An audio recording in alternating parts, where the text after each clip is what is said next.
Damon Price was 42 years old, and until that Thursday afternoon in Atlanta, he believed his wife of 11 years was visiting her mother in Savannah. He was a structural engineer, a man who built things designed to last, who trusted what the blueprints told him.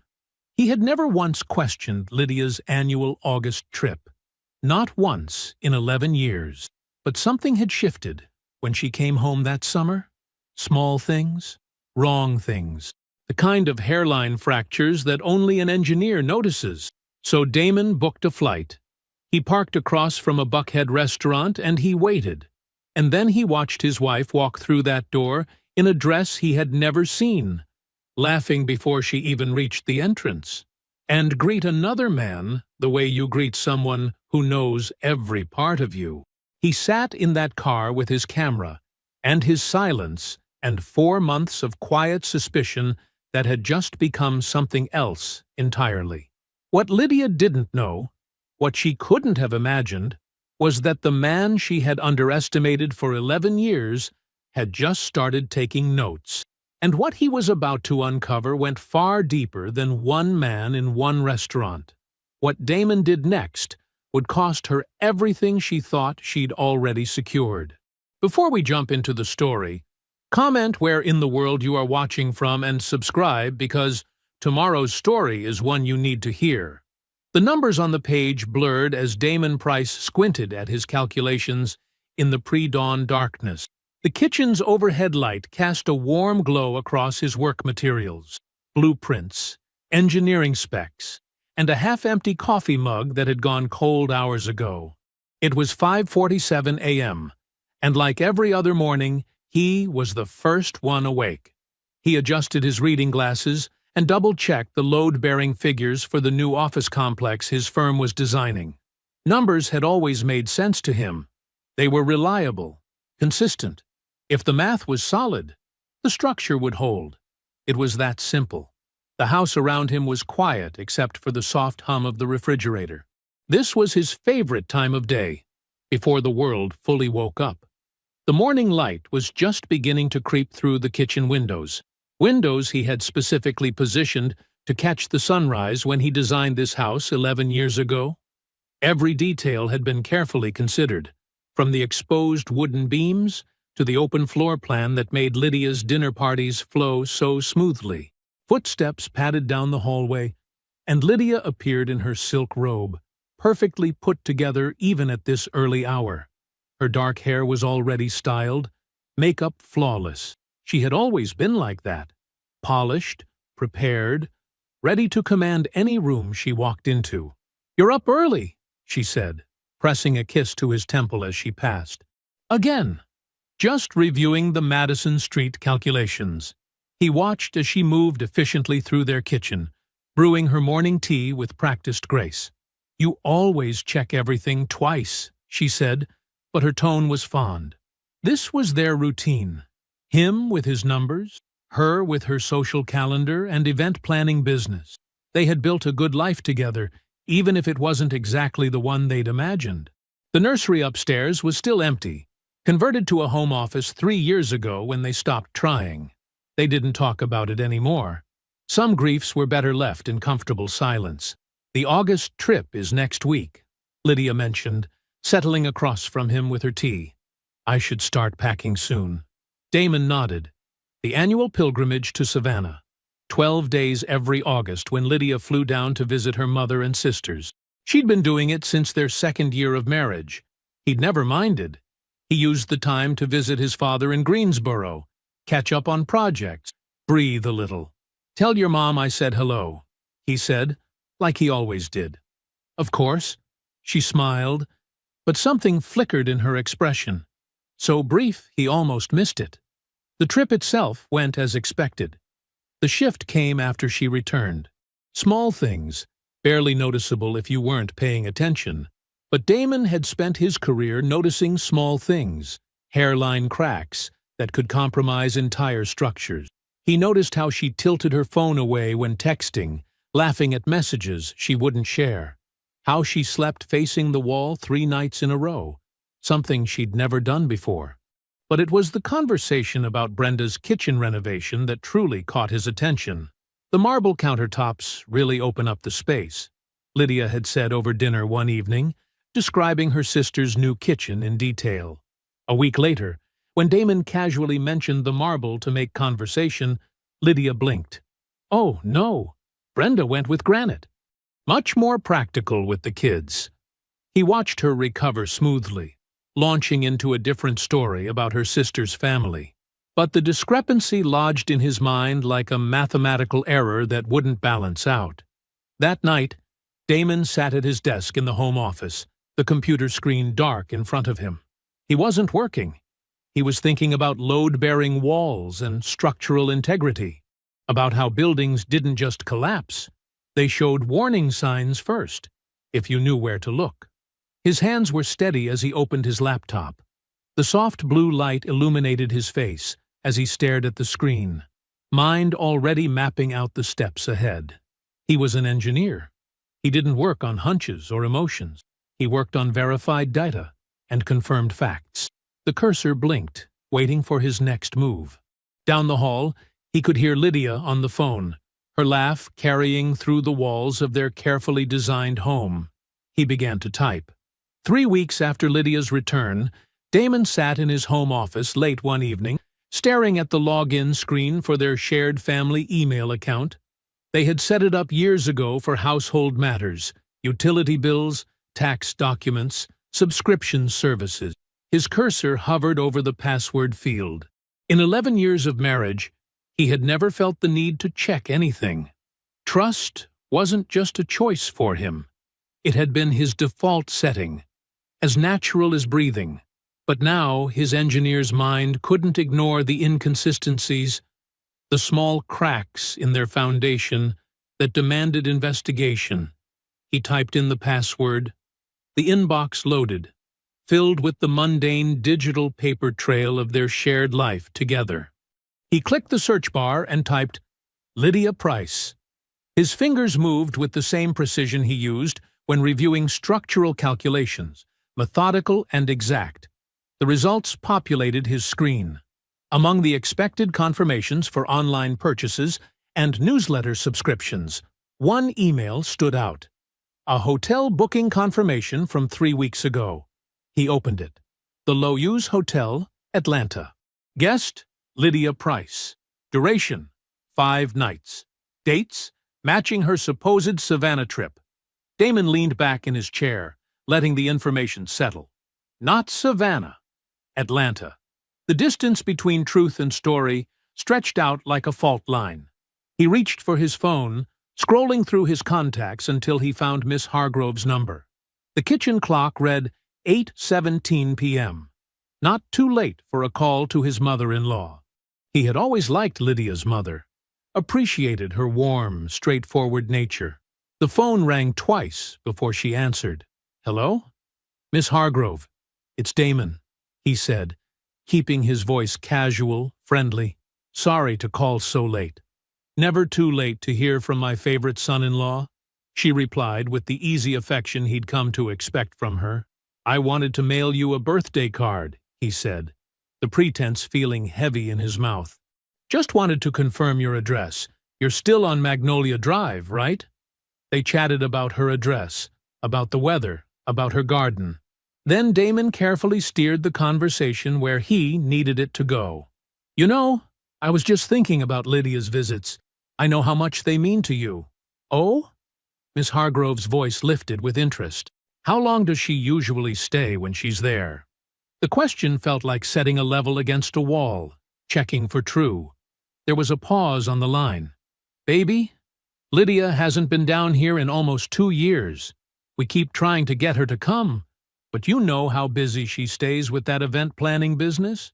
2 years. The words hit him like a mathematical error that changed everything about the equation. 2 years of stories. 2 years of fabricated details about family dinners that never happened. Conversations that never took place. Right, of course, he said, his voice maintaining its steady rhythm. Well, I should let you go. Thanks for confirming the address. Any time, sweetheart. Tell my girl to call her mama. He ended the call and sat in the quiet of his office, looking at the hotel confirmation still open on his screen. The truth had a weight to it, pressing against his chest. 20 minutes later, he was sitting in his car in the office parking garage. He had driven there without conscious thought, needing neutral ground to process what he'd learned. The concrete walls around him felt solid, dependable. He checked his watch. 22 minutes had passed since he'd parked. He hadn't moved once. His phone showed a text from Lydia. "Working late?" Looking at her name on the screen, Damon made his decision. He wouldn't confront her with a hotel receipt and watch her construct explanations he couldn't disprove. He wouldn't give her the chance to patch over these cracks with more stories. Next August, he would go to Atlanta himself. He would see what she had built there with his own eyes. When he arrived home, he moved through their kitchen with deliberate calm, starting dinner preparation. Lydia was at her laptop in the dining room, surrounded by event planning documents. "How was your day?" he asked, his voice carrying the same warmth it always had. "Busy," she said, looking up with a smile. "The Henderson wedding is turning into a circus. The mother of the bride wants to change the entire color scheme 6 weeks before the ceremony." He listened to her talk about her day, about the clients and the complications, about all the small details that made up her version of their life. Each word settled into the space between them like another piece of evidence. In his mind, he made a promise. She would have to say the truth herself, or he would go take it. August arrived with the heavy heat that marked Carolina summers. Tuesday morning dawned clear and bright as Damon watched Lydia pack her rolling carry-on with practiced efficiency.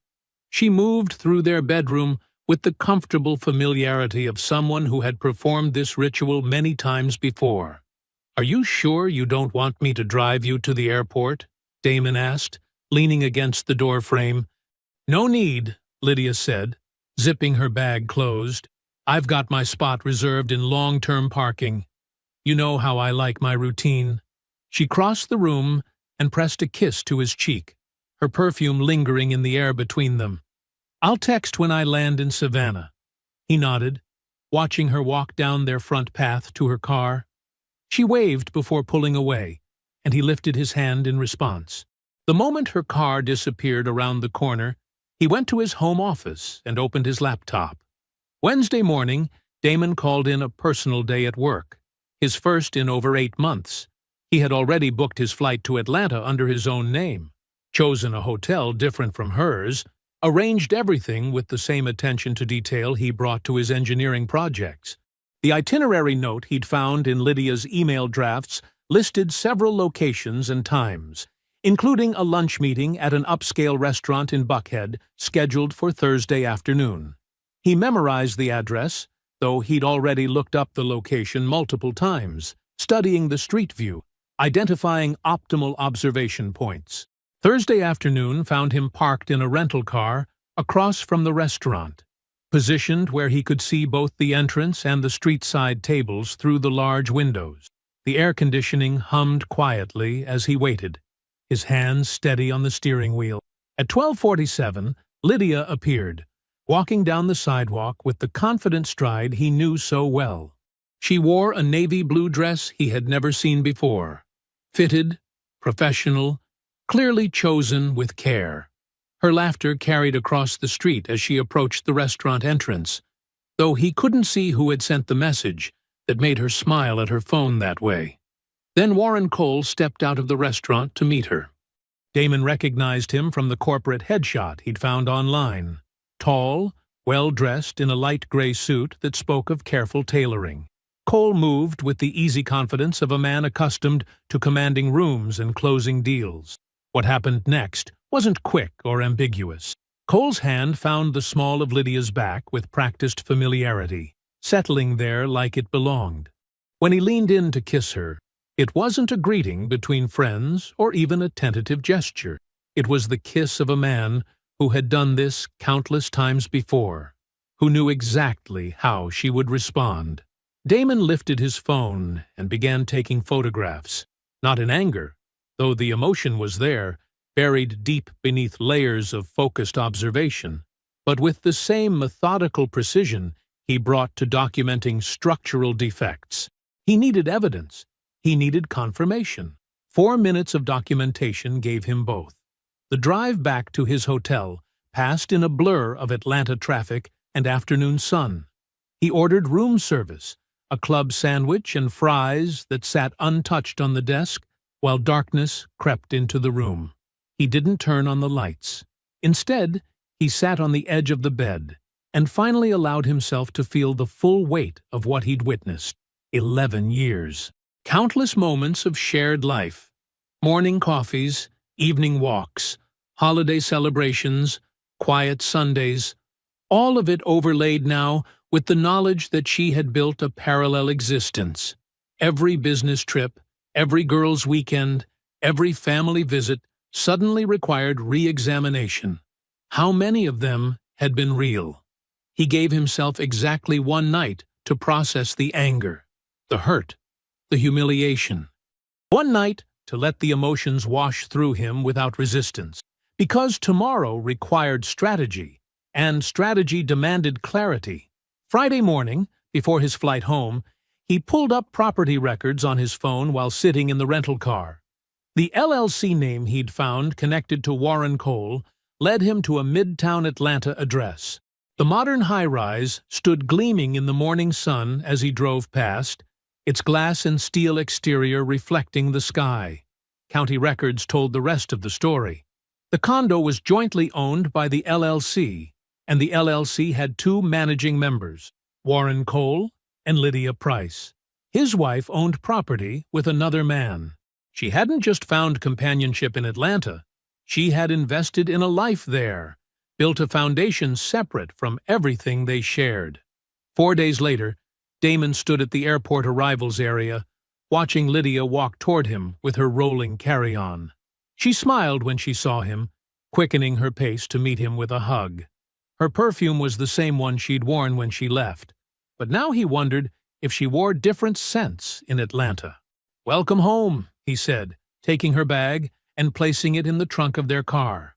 She chatted about her supposed visit to Savannah as they pulled away from the airport, and he responded in all the right places, with all the right words. She believed she was coming home to the man she'd left, the patient, trusting husband who fixed things and asked few questions. She was wrong. The next morning, Damon woke at 5:45 a.m., just as he always did. Sunlight hadn't yet reached their bedroom windows as he slipped quietly from beneath the covers, careful not to wake Lydia. In the kitchen, he went through his familiar routine, grinding coffee beans, measuring the grounds, filling the water reservoir. The coffee maker's gentle burble provided background noise as he leaned against the counter, staring at nothing in particular. When Lydia came downstairs at 7:15, her coffee was waiting in her favorite cream-colored mug, fixed exactly how she liked it. Splash of almond milk, no sugar. She smiled at him over the rim as she took her first sip. "You're the best," she said, and he wondered if she said similar things to Warren Cole over morning coffee in Atlanta. "Just keeping to routine," he replied, his voice steady and warm. The following week moved forward like any other. Damon attended his meetings, reviewed structural plans, answered emails, and maintained every pattern of their shared life with mechanical precision. Each calculated normal moment was a piece of scaffolding, supporting the structure he needed to build before making his first real move. On Thursday, he closed his office door at 3:45 p.m. and called Audra Banks. They'd worked together for 6 years, and she was the most discreet person he knew. She answered on the second ring. "Can you meet me at Carson's after work?" he asked. "I need to talk about something important." "Of course," she said. No questions asked. That was Audra. Direct, efficient, reliable. Carson's was a quiet bar 3 blocks from their office, the kind of place where happy hour meant actually being able to hear the person across from you. Damon waited at a corner table, watching Audra navigate through the after-work crowd with her characteristic purposeful stride. She sat down, ordered a club soda, and looked at him expectantly. "What's going on?" Damon told her everything.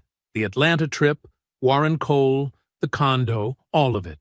Audra listened without interruption, her expression changing only slightly as the story unfolded. When he finished, she was quiet for a moment, then said exactly what he needed to hear. "What do you need?" "I need a forensic accountant," he said. "Someone who can look at our finances without raising flags. Someone thorough and discreet." Audra nodded once. "Patricia Osei.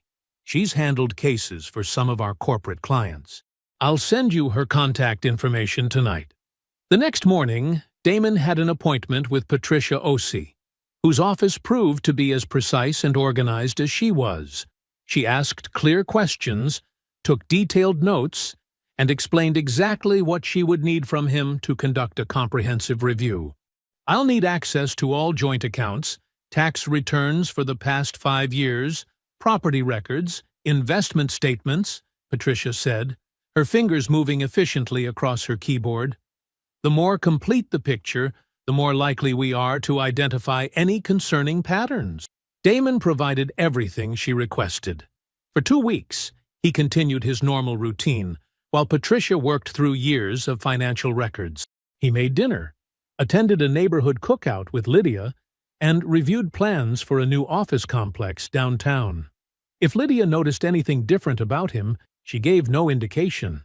When Patricia called him back to her office, she had prepared a detailed report. She laid out spreadsheets and bank statements on her desk with methodical precision. "Over the past 4 years," she explained, "there's been a pattern of transfers from your joint savings account to a separate account at First Regional Bank." She pointed to highlighted transactions. "The amounts vary. $267 here, $543 there, $891 another time. Never the same amount twice, never large enough to trigger attention in any given month." Damon leaned forward, studying the numbers. "Total amount?" $74,000, Patricia said quietly. "The account is in Lydia's name only. The pattern suggests deliberate accumulation, an exit strategy." Damon sat perfectly still, absorbing this new reality. His wife hadn't just been unfaithful, she'd been methodically preparing to leave him, building her escape fund one careful transfer at a time. The precision of it was almost admirable, in a horrible way. "Document everything," he said finally, his voice level. "I need copies of all transactions, account details, the full pattern." Patricia nodded. "I'll have the complete report ready by tomorrow afternoon." That evening, Damon stood in their kitchen, carefully coating chicken pieces in seasoned flour, while rice simmered on the back burner. The familiar motions of cooking helped steady his hands, measuring spices, layering flavors, building Lydia's favorite meal step by step. When she came home, the house smelled of smothered chicken and memories of countless other dinners just like this one. She came up behind him as he stirred the gravy, wrapping her arms around his waist. "It smells amazing," she said. They ate at their kitchen table, just as they always did. Lydia took her first bite and smiled broadly. "Perfect," she said. "You always make it perfectly." "I'm glad," Damon replied, and took another bite of dinner. The familiar 2-lane highway to Greensboro stretched before Damon like a meditation. Fields and farmland rolled past his window, the late morning sun casting long shadows across freshly harvested cornfields. He'd driven this route to his father's house hundreds of times over the years, usually with Lydia beside him. Today, he drove alone. Jerome Price's house sat back from the road, a well-maintained ranch-style home with neat flower beds and a covered front porch, where the mail carrier had delivered letters for 3 decades before becoming the homeowner. As Damon pulled into the gravel driveway, he saw his father already on that porch, seated in his usual wooden rocker, as if he'd been waiting. "You're early," Jerome said as Damon climbed the porch steps. It wasn't a criticism, just an observation from a man who had spent 30 years memorizing the precise timing of everything. "Traffic was light," Damon replied, settling into the second rocker. They sat in comfortable silence for a moment, watching a cardinal flit between the bird feeders Jerome maintained with the same attention to detail he'd once given his postal route. "You didn't bring Lydia," Jerome finally said. Again, not a question, just marking the deviation from pattern. "No." Damon turned to face his father directly. "I need to tell you something, and I need you to just listen first." Jerome nodded once, folding his weathered hands in his lap.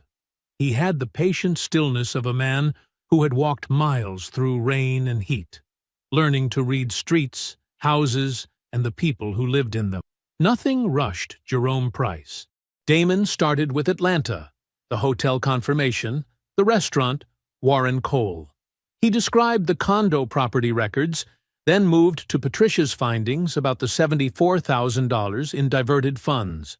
Throughout it all, Jerome remained motionless, his expression unchanging except for a slight tightening around his eyes. When Damon finished, Jerome was quiet for a long moment. Then he asked simply, "What's your plan?" Damon outlined it: the legal preparation, the documentation, the timing. Jerome listened with the same careful attention he'd given the first part of the story. When Damon finished, his father's face had taken on a different kind of weight. "I need to tell you something," Jerome said slowly. "Something I should have told you 11 years ago." He shifted in his rocker, the wood creaking softly beneath him.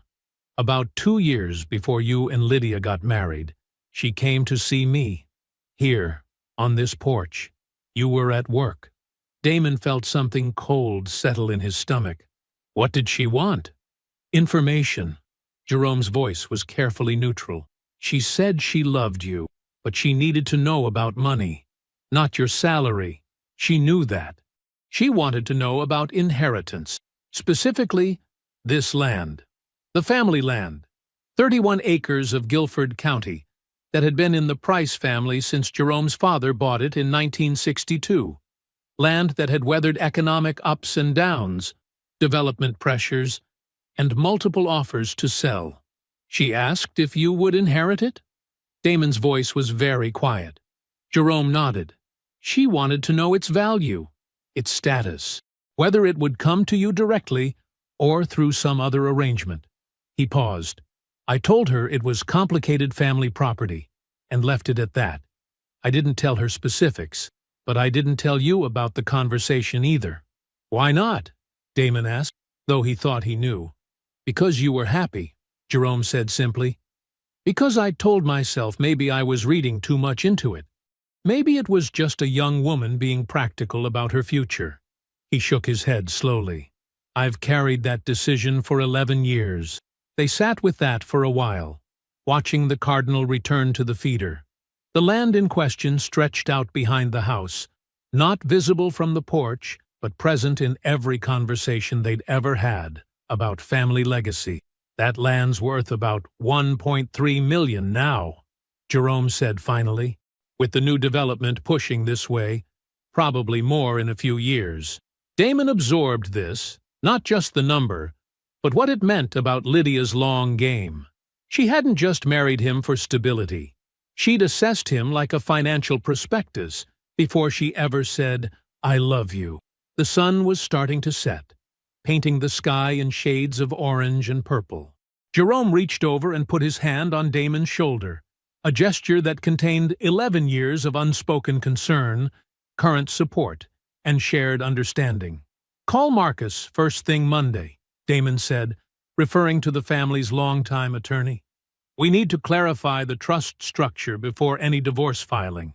Make it absolutely clear this land stays in the Price family trust." Jerome's hand tightened briefly on his shoulder. No speech was needed. They sat together as darkness gathered, two men who understood exactly what needed to be done. Monday morning arrived with the kind of crisp autumn clarity that made everything feel more defined. Damon sat in the waiting room of Philip Okafor's law office, a leather portfolio containing months of careful documentation resting on his lap. The office itself spoke of precise competence, clean lines, modern furniture, and absolutely nothing decorative that wasn't functional. Philip Okafor emerged from his office exactly on time, extending a firm handshake. "Mr. Price, please come in." He was younger than Damon had expected, maybe mid-30s, but carried himself with the contained energy of someone who knew exactly how to navigate complex situations. Inside the office, Damon laid out the documents in sequence. The hotel records came first, confirmation emails, dates, times. Then, the Atlanta property deed showing Lydia's co-ownership with Warren Cole.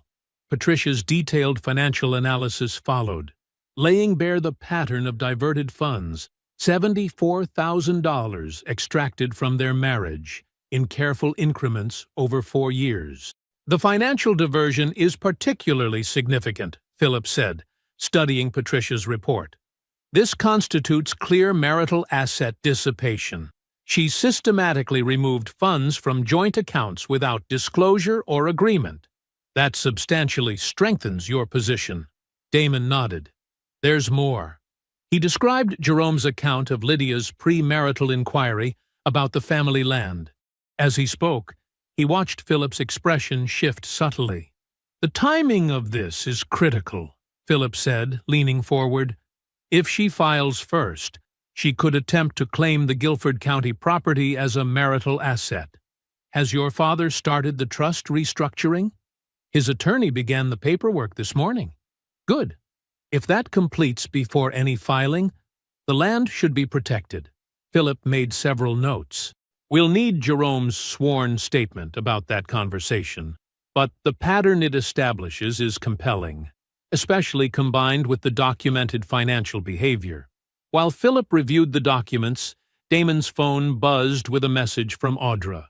He opened it to find a detailed profile on Warren Cole, compiled through public records and professional networks. The picture it painted was illuminating. Cole was a mid-level real estate developer with moderate success, but no particular distinction. His firm handled mid-sized commercial projects, nothing spectacular. But the crucial detail wasn't professional. It was personal. Warren Cole was married to Dana Cole, a pediatric nurse at Children's Healthcare of Atlanta.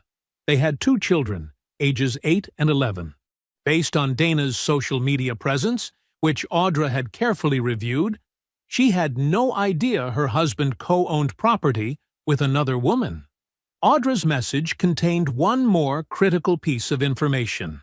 The Atlanta condo Lydia co-owned with Warren had been listed for sale 6 weeks ago, right around the time Lydia was last in Atlanta. She wasn't just planning to leave Damon. She was liquidating her parallel life. She had a timeline in mind. "Mr. Price?" Philip's voice brought Damon back to the present. "Are you ready to proceed with retaining my services?" Damon looked at the retainer agreement Philip had placed before him. The terms were clear, the strategy outlined. Everything Patricia had promised about Philip's precision was evident in the document. "Yes," Damon said, reaching for the pen. He signed his name with the same steady hand he used for engineering calculations. No hesitation, no flourish.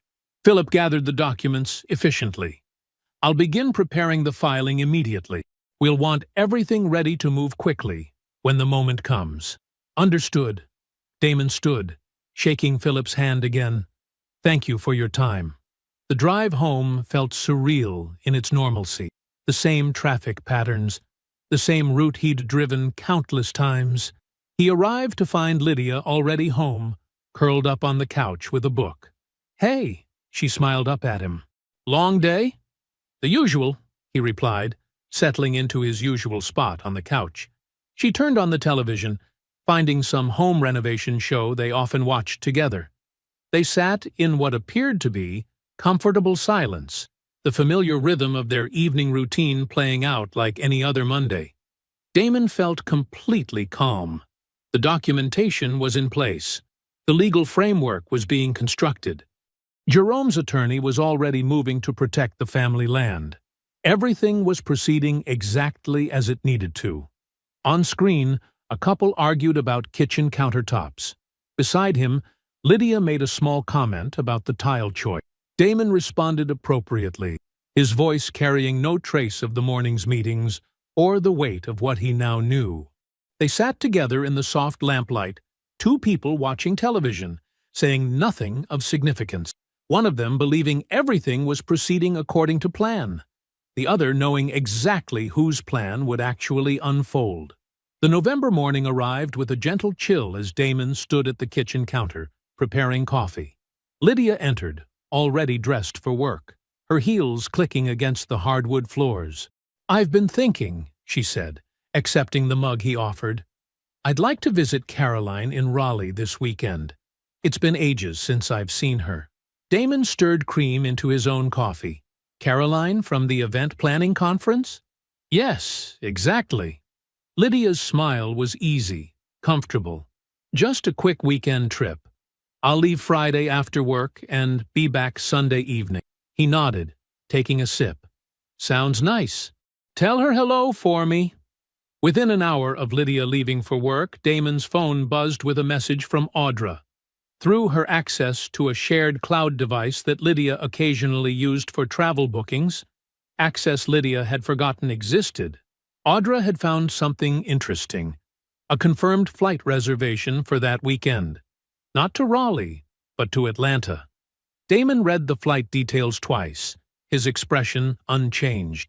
The booking was classic Lydia, confident enough in his passivity to not even use a different device. Why should she? He had never checked before. He went about his workday as usual, reviewing structural plans for a new office complex, attending 2 client meetings, and having lunch with a contractor. The rhythm of normal life continued its steady beat, while beneath it, pieces moved silently into place. Monday morning brought something unexpected. Damon had stopped by the house during lunch to pick up some documents he'd left in his home office.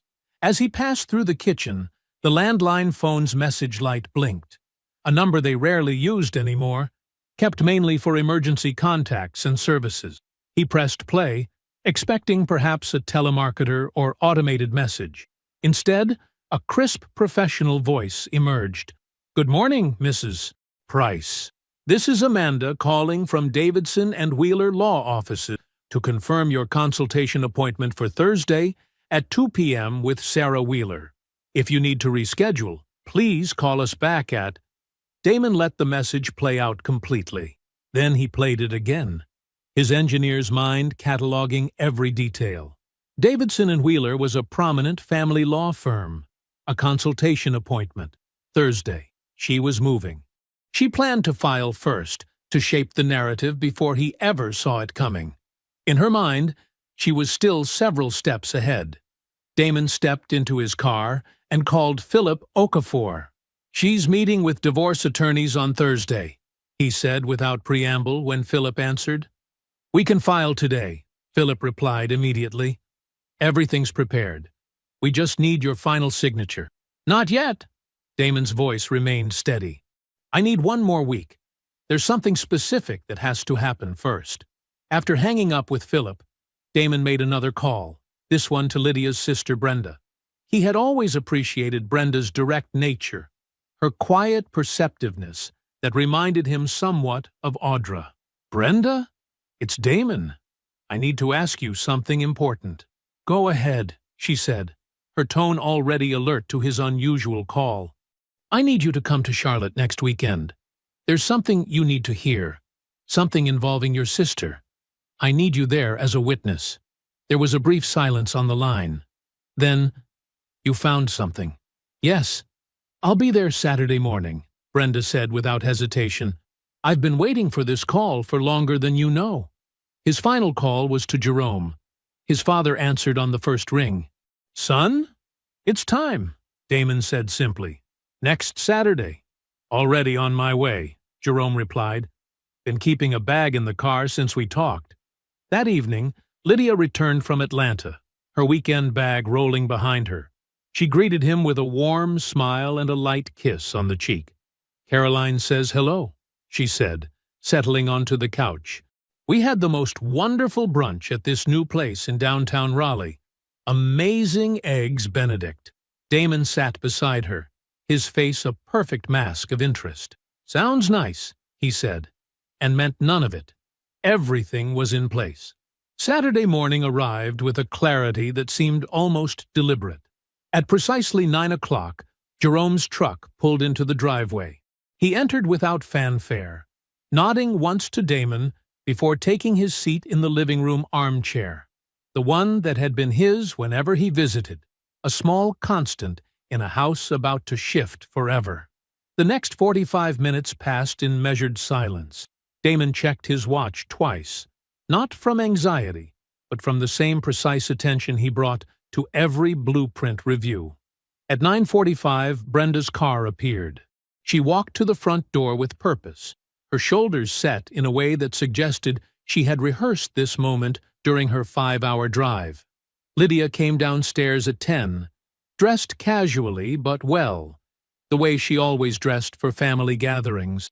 Her smile faltered slightly when she saw the arrangement. 3 people seated in the living room, no food visible, no celebration apparent, just waiting. "What's going on?" she asked, her social grace already calculating possibilities, adjusting her approach. "Sit down, please," Damon said quietly. His voice carried no anger, no tremor, just certainty. Lydia took the remaining chair, her eyes moving between the 3 faces. Jerome's steady gaze, Brenda's controlled tension, Damon's absolute calm. "I want to have a conversation with you," Damon began, maintaining the same measured tone.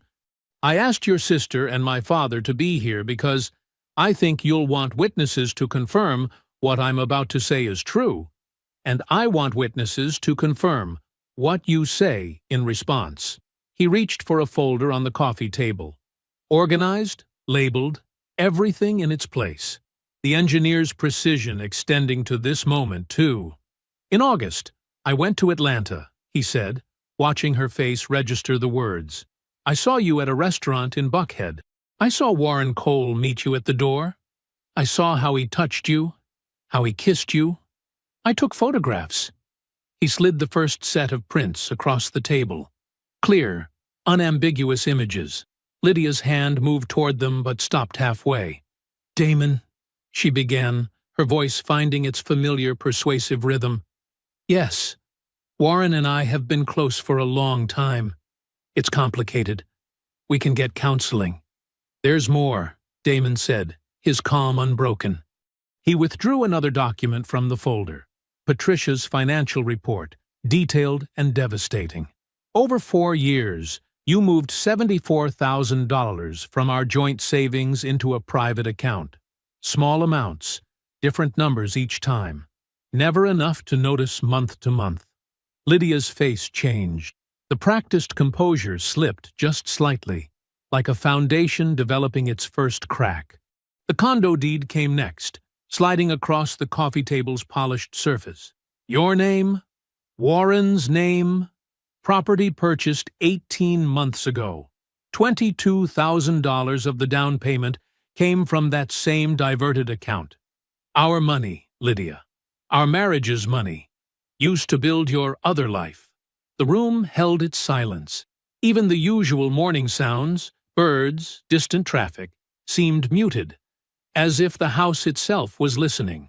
"My attorney filed divorce papers yesterday," Damon continued, each word precise and clear. "The family land has already been moved into a protected trust structure. Any claim you might try to make on it will fail. And yes, I know about your consultation at Davidson and Wheeler on Thursday. I know you had a plan. I'm telling you that every piece of it is already accounted for." Brenda, who had been perfectly still throughout Damon's presentation, finally spoke. Her voice carried the weight of years of suspicion finally confirmed. "How long?" Lydia turned to her sister, perhaps seeking some fragment of alliance. She found none. Her silence was the only answer she gave. Brenda stood, car keys already in hand. "I drove 5 hours for you," she said quietly. Without another word, she walked to the guest room, leaving her sister to face what she had built.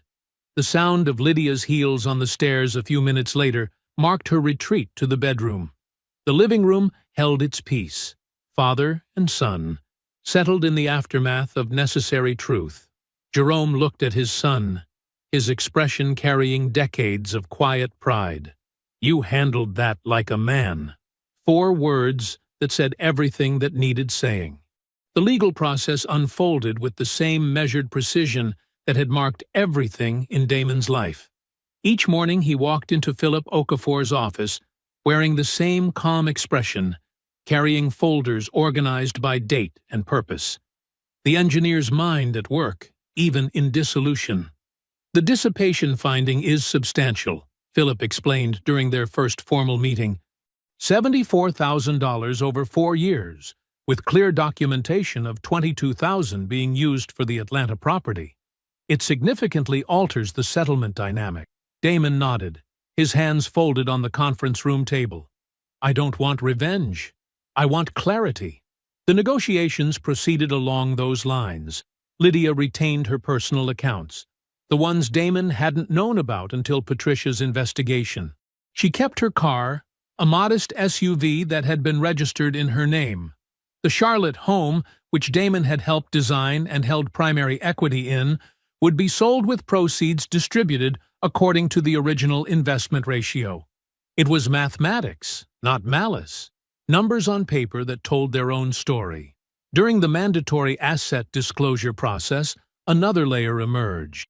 Warren Cole's development firm had listed Lydia as a contracted interior design consultant on 3 Atlanta projects over the past 2 years. The income, never disclosed in their joint tax filings, created additional complications. "This strengthens our position further," Philip noted, reviewing the documentation. "Undisclosed income during marriage is a serious matter." Damon absorbed this information with the same steady gaze he brought to structural calculations. He made no comment about the revelation itself, only about its implications for the settlement terms. The professional consequences arrived like quiet tremors in the weeks that followed. A Charlotte developer named Marcus Chen, who had worked with Damon on several projects, asked about Warren Cole's firm during a casual lunch. "I heard some things," Marcus said carefully, "about their business practices." Damon didn't elaborate. He simply stated the documented facts: the undisclosed consulting arrangements, the property co-ownership, the timeline. Marcus drew his own conclusions. 2 weeks later, Warren's firm lost their anchor contract with Chen Development, a relationship worth millions in potential projects. Lydia's event planning business felt similar aftershocks. Charlotte's professional circles overlapped like Venn diagrams: real estate, corporate events, design. Word moved through these spaces like water finding its level. Within months of the divorce filing, her client roster had contracted significantly. She never accused Damon of sabotage because there was nothing to accuse. He had never spoken an untrue word about her. The truth had simply become known. Brenda's role in the aftermath was equally measured. She stayed in Charlotte for 2 days after the confrontation, but not in the family home. She took a hotel room and met Lydia for coffee on neutral ground. "I'm not taking sides," Brenda said clearly, stirring her coffee without looking up. "But your silence in that living room when I asked you how long, that was an answer too." "You're my sister," Lydia had started to say. "Yes," Brenda cut in, "which is why I drove 5 hours to hear the truth, and why I stayed to tell you this. What you did wasn't just to Damon. It was to everyone who trusted you. Don't ask me to help you rebuild that trust until you understand the difference." The divorce proceedings continued through their prescribed steps. Each meeting, each filing, each disclosure building toward an inevitable conclusion. Damon attended every session with the same careful attention he brought to site inspection, present, focused, and professionally detached. When the call finally came, Damon was at his kitchen table, the same spot where he had first noticed something off in Lydia's behavior all those months ago. Philip's voice carried the formal tone of completion. "It's done," he said simply. "The judge signed the final decree this morning. You'll have the official copies by tomorrow." "Thank you," Damon replied, his voice steady. He set the phone down on the table's polished surface. The morning sun caught the grain of the wood. the same pattern he had studied so many times before, while reviewing calculations, while drinking coffee, while building a life he thought would last forever. He sat there for a long moment, letting the finality settle into the quiet space. Then, with the same deliberate movement that had carried him through every step of this process, he stood up and walked to his desk. There was work to be done. The autumn air carried a crisp edge as Damon Price stood on the family land in Guilford County, watching his breath form small clouds in the October morning light. 31 acres stretched before him, the trees wearing their fall colors like a promise kept. Jerome stood beside him, both men studying the preliminary site plans spread across the hood of Jerome's truck. "The foundation work can start next month," Damon said, tracing the outline of 4 modest homes with his finger. "We're keeping the old oak trees intact, building around them instead of through them." The past 14 months had rewritten everything except what mattered most. After selling the Charlotte house, a transaction that closed quickly and cleanly, Damon had found a smaller place closer to his office. 2 bedrooms, good natural light, and no memories in the walls. It suited him perfectly. His firm had noticed the quiet strength he'd shown through the divorce. 3 months after it was final, they'd offered him a senior position, overseeing structural integrity on their largest project. He'd accepted with the same careful consideration he brought to everything now. "These homes," Jerome said, studying the plans, "they're going to change lives." Damon nodded. The affordable housing project had started as a conversation between father and son 6 months earlier. The land had been in the family since 1962, and now a portion of it would help 4 families build their own foundations. Damon had committed both his professional expertise and personal capital to the project. It felt right in a way that went beyond engineering. Sunday dinners with Jerome had become sacred routine. Sometimes they talked about the development plans, sometimes about Jerome's garden. Sometimes they just sat in comfortable silence, 2 men who understood that not everything needed words to be understood. His friendship with Audra had deepened into something neither of them had to work at. She'd stop by his office with coffee, or he'd help her troubleshoot a difficult client proposal, and it all happened without effort or expectation. The kind of friendship that wore its comfort like an old jacket. "Heard from Marcus Chen last week," Jerome said, adjusting his jacket against the morning chill. "Said Warren Cole's firm is down to local residential work now. Most of the big commercial clients moved on." Damon absorbed this information without reaction. He hadn't spoken to Lydia since that Saturday morning in his living room, and he had no plans to break that silence. But news traveled, especially in the Southeast's interconnected business circles. Warren had tried to salvage his marriage to Dana, a reconciliation that lasted barely 4 months before Dana filed for divorce anyway. His professional standing never recovered from the ripple effects of the truth becoming known. Lydia was still in Atlanta, but her event planning business had contracted to smaller corporate functions and private parties. The life she'd sacrificed everything for, the gleaming high-rise existence with Warren, had evaporated like morning dew. She was learning to live in a narrower world than the one she'd imagined for herself. "Foundation work looks solid," Jerome commented, tapping the engineering specifications. The morning sun caught the silver in his hair as he studied the documents with the same attention to detail he'd once brought to his postal route. Damon moved a stone with his foot, feeling the solid earth beneath it. This land had outlasted every storm, every season, every choice, just like the men who'd held it in trust. The 4 affordable homes would be built with the same care that had marked everything in his life now. Deliberate, precise, and aimed at something larger than himself. The preliminary site plan showed more than just building footprints and utility lines. It showed legacy reimagined. The Price family land would help other families build their own stories. It was, Damon realized, the most meaningful work he'd ever done. A red-tailed hawk circled overhead, riding the morning thermals. Jerome watched it for a moment, then turned to his son with quiet pride in his eyes. "Your grandfather would have liked you," he said simply. Damon looked out over the land, the old trees that would shelter new homes, the soil that had held his family's footsteps for 60 years, the future taking shape in careful measurements and considered plans. "I fixed it," he said. He meant the land. He meant his life. He meant himself. I hope you enjoyed that one. Be sure to like the video and subscribe so you don't miss the next story. I've picked out 2 more for you that I think you'll really like.